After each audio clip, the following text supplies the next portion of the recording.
साल पहले तक बॉलीवुड में मूवी यूनिवर्स जैसा कुछ नहीं था। कई सारे एक्टर्स को अलग अलग मूवीज में नए नए कैरेक्टर्स को इंट्रोड्यूस कराना और फिर एक ही फिल्म लाकर सारे कैरेक्टर्स को एक साथ लाना। और जब उस यूनिवर्स में इंडस्ट्री के सबसे बड़े स्टार्स हो जैसे कि अपने काला हिरन, सॉरी टाइगर यानी कि सलमान भाई, शाहरुख खान और ऋतिक रोशन, तो फिल्म का कम से कम 2000 करोड़ कमाना तो बनता है। तो इस वीडियो में हम स्पाई वर्ड्स को रिवाइंड करके देखेंगे और अपकमिंग मूवीज के बारे में भी बात करेंगे। तो सबसे पहले हम बात करेंगे इस फ्रेंचाइजी की पहली फिल्म एक था टाइगर के बारे में। उसके बाद टाइगर जिंदा है, पठान और वॉर भी। अब आने वाली है टाइगर 3 और वो देखने से पहले मैं तुम्हें इस वीडियो में पूरे स्पाई यूनिवर्स की एक समरी देने वाला हूँ ताकि तुम्हें सब रिवाइज हो जाए। तो इन सब के पहले एक छोटी सी चीज मैं तुम्हें बता दूं कि पठान से पहले स्पाई यूनिवर्स बनाने का वायरफ का कोई भी आइडिया नहीं था। वो तो आजकल ये ट्रेंड चल रहा है तो इन्होंने सोचा हम भी बना देते हैं। 2-4 बड़े स्टार्स को ले लेंगे, उनका क्रॉसओवर करा देंगे, बस 2000 करोड़ कंफर्म। अब एक था टाइगर की स्टोरी कुछ ऐसी थी कि अपने भाई रॉ के एक एजेंट होते हैं। उन्हें एक इंडियन प्रोफेसर पर नजर रखने के लिए डुबलिन भेजा जाता है। उसके साथ एक और रॉ का एजेंट होता है।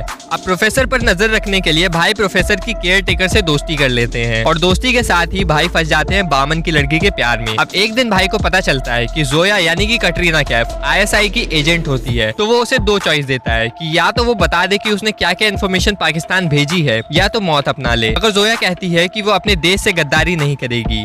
अब क्योंकि भाई जोया के प्यार में पड़ चुके हैं तो वो उसे छोड़ देते हैं। लेकिन इसके बाद जोया भी भाई के प्यार में पड़ चुकी है। वो एक दिन टाइगर से मिलती है और दोनों सब कुछ छोड़कर किसी और देश में बसने का प्लान बना लेते हैं और क्यूबा में जाकर बस जाते हैं। लेकिन ये किसी को नहीं पता कि वो कहाँ रह रहे हैं। एक दिन किसी तरह रॉ और ISI को दोनों कहाँ रह रहे हैं ये भी पता चल जाता है और ISI वाले जोया को उठाकर ले जाते हैं। अब अपने भाई रॉ को कोऑपरेट करने का झांसा देकर जोया को बचाकर ले आते हैं क्योंकि भाई भाई हैं, भाई के आगे कोई कुछ बोल।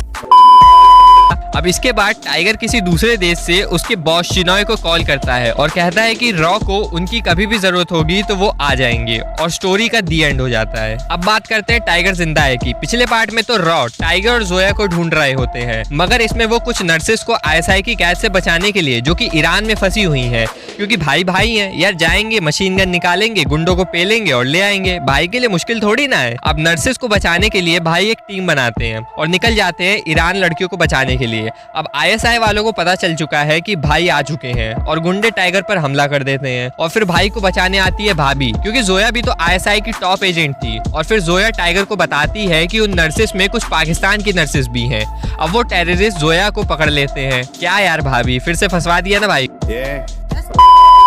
भाई किसी तरह अबू उस्मान के टेररिस्ट के खाने में कुछ मिलाकर सारी नर्सेस को लेकर वापस जा रहे होते हैं। तभी अबू उस्मान उसी रास्ते में जोया को लेकर आता है। जोया को देखकर भाई की फटके 18 हो जाती है।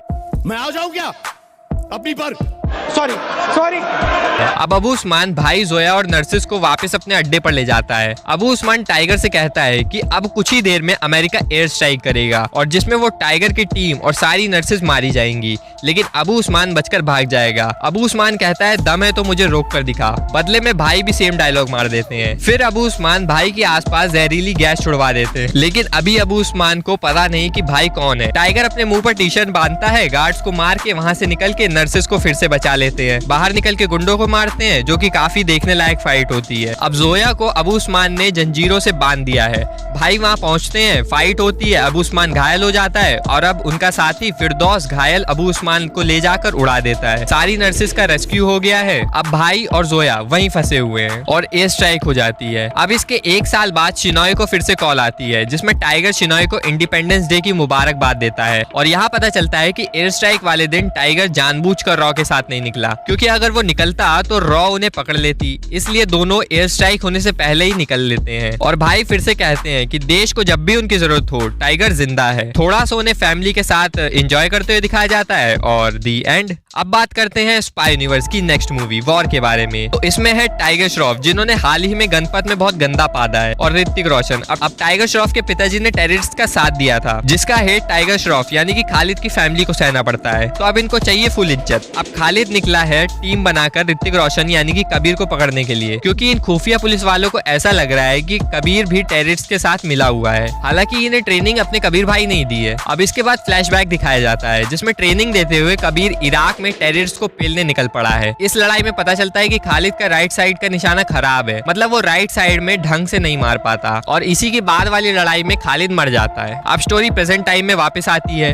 कबीर यहाँ पेलम पेल मचाया हुआ है और उसे कोई रोक नहीं पा रहा, लेकिन तुम्हें क्या लगता है कबीर विलन है? बाद में कबीर खालिद को बता देता है कि ये सब देश को बचाने के लिए कर रहा है। खालिद और कबीर एक साथ मिल जाते हैं। कबीर सारी इन्फो और एक हार्ड डिस्क जो एक बंदे को मार के इन्होंने ली थी वो एक खालिद को दे देते हैं। अब आता है मेन ट्विस्ट, खालिद कबीर को जहर दे देता है और फिर पता चलता है कि खालिद तो उसी दिन मर चुका था। ये खालिद नहीं बल्कि सौरभ है जिसने खालिद को मारा था, और सौरभ जो खालिद बना है वो हार्ड डिस्क मेन विलन यानी कि रिजवान इलियासी को दे देता है। तो अब तुम्हें क्या लगता है कहानी खत्म? नहीं, अब यहाँ आता है कबीर। जो रॉकेट इलियासी इंडियन सैटेलाइट पे मारने वाला होता है वो अब इनकी शिप पे गिरने वाली है। कबीर और सौरभ वहाँ से भागते हैं और इनकी फाइट होती है एक चर्च में। अब कबीर जीत जाता है और सौरभ हार जाता है। खालिद की फैमिली को सम्मानित किया जाता है और फिर एंड में कर्नल लूथरा कबीर से कहता है कि अब तुम्हारा इंडिया में रहना ठीक नहीं, तुम इंडिया से बाहर रहो, जब भी तुम्हारी जरूरत होगी तो बुला लेंगे। एक मिनट, ये लाइन सुनी है ना? यही तो टाइगर ने भी कहा था, कहीं इंडिया के बाहर दोनों साथ में तो मजा नहीं कर रहे। खैर, अब हम बात करते हैं लास्ट फिल्म पठान की। और इससे पहले मैं तुम्हें बता दूं कि वाईआरएफ को स्पाई यूनिवर्स का आइडिया वॉर के हिट होने के बाद आया था। अब बात करते हैं पठान की। तो फिल्म ने कमाए थे 1000 करोड़। हाँ, स्टोरी इसकी इस लायक नहीं थी, वो अलग बात है। तो ये कहानी है जिम और पठान की। जिम पहले रॉ का एजेंट था, अब उसे किसी कारण से इंडिया से दुश्मनी है, इसलिए वो पाकिस्तान के आउटफुट एक्स ऑर्गेनाइजेशन से मिल गया है। वो इंडिया के अंदर अटैक्स कराता है और पठान रोकता है। किसी तरह पठान की ठरक का फायदा उठाकर रुबीना के साथ मिला के उसे रक्त बीज लेने भेज देता है।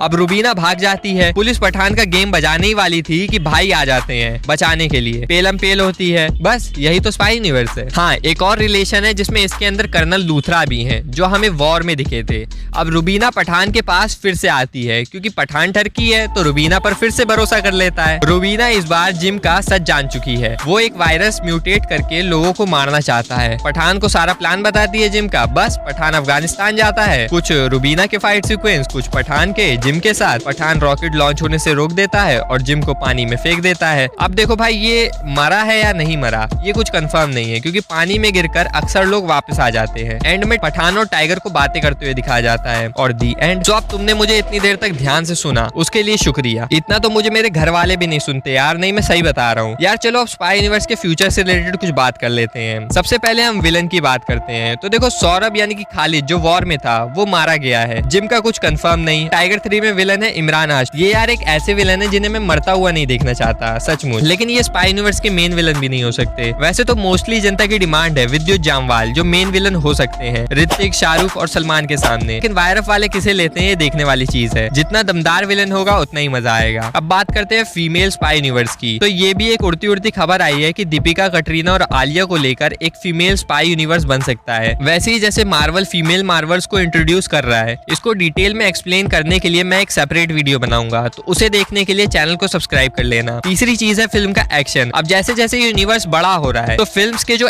एक्शन सीन है वो थोड़े लॉजिकल हो तो ज्यादा बेटर होगा और ज्यादा मजा आएगा। वॉर में इसकी कोशिश की गई थी मगर उसमें भी ऐसे कई सीन्स थे जो सर के ऊपर से जा रहे थे। तो मेरी ये पर्सनल रिक्वेस्ट है वायरफ से कि वो फाइट सीक्वेंसेस को और ज्यादा प्रैक्टिकल लॉजिकल रखें। अब ये वीडियो बनाते हुए मुझे पता चला है कि वॉर 2 का एक शेड्यूल कंप्लीट हो गया है जो कि स्पेन में शूट हो रहा था। वो ऋतिक और जूनियर एनटीआर के बॉडी डबल्स को लेकर शूट किया जा रहा था। सो यार आज की वीडियो यहीं तक। अगर पसंद आई हो तो वीडियो को लाइक कर देना और अपना ओपिनियन कमेंट में बताना मत भूलना। ऐसी वीडियोस देखने के लिए चैनल को सब्सक्राइब करना मत भूलना।